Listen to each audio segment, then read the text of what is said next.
ഇതൊക്കെ എന്തുകൊണ്ട് ആരും നേരത്തെ ഒന്ന് പറഞ്ഞു തന്നില്ല എന്ന് ഇപ്പോൾ തോന്നിപ്പോകുന്ന 4 കാര്യങ്ങൾ. കളക്ടറായിട്ട്, പണക്കാരനായിട്ട്, അമേരിക്കയിൽ ഒന്ന് എത്തിക്കഴിഞ്ഞിട്ടൊക്കെ ജീവിക്കാനിരിക്കുന്ന കുറേ ആളുകളുണ്ട്. നിങ്ങൾ ജനിച്ച സമയം മുതൽക്ക് തന്നെ നിങ്ങളുടെ ടൈമർ സ്റ്റാർട്ടായി കഴിഞ്ഞു.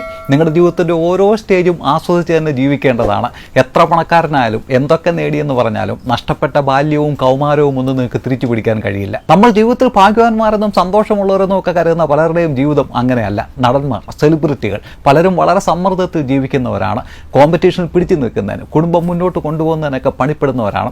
പലരും ഡിപ്രഷൻ സ്റ്റേജിലൂടെ കടന്നു പോകുന്നവരാണ്. മയക്കുമരുന്നില്ലാതെ പറ്റാത്തവരാണ്. ജീവിതത്തിൽ ഇഷ്ടപ്പെട്ട ആളുകളുടെ പുറകെ പോകുന്നതിൽ നല്ലത് സ്വന്തം കാര്യം മെച്ചപ്പെടുത്താൻ നോക്കുന്നതാണ്. അക്കരപ്പച്ച തേടി പോകുന്നതിൽ നല്ലത് നിൽക്കുന്ന സ്ഥലത്ത് കുറച്ച് വെള്ളം ഒഴിച്ച് പുല്ല് നട്ടു വളർത്താൻ നോക്കുന്നതാണ്. ആളുകൾ നിങ്ങളെ തേടി അവിടെ എത്തും. സ്കൂളിൽ പോയി പഠിച്ച പാഠങ്ങളെക്കാൾ ജീവിതത്തിലേറെ പ്രയോജനപ്പെട്ടത് ക്രിക്കറ്റ് ഗ്രൗണ്ടിൽ അടിയുണ്ടാക്കിയപ്പോഴും ക്ലാസ്സുകൾ നിറക്കി വിട്ടപ്പോഴും എക്സ്കർഷന് പോകാൻ പൈസ ഇല്ലാതെ വിഷമിച്ചപ്പോഴും ഒക്കെ ജീവിതം പഠിപ്പിച്ച പാഠങ്ങളാണ്.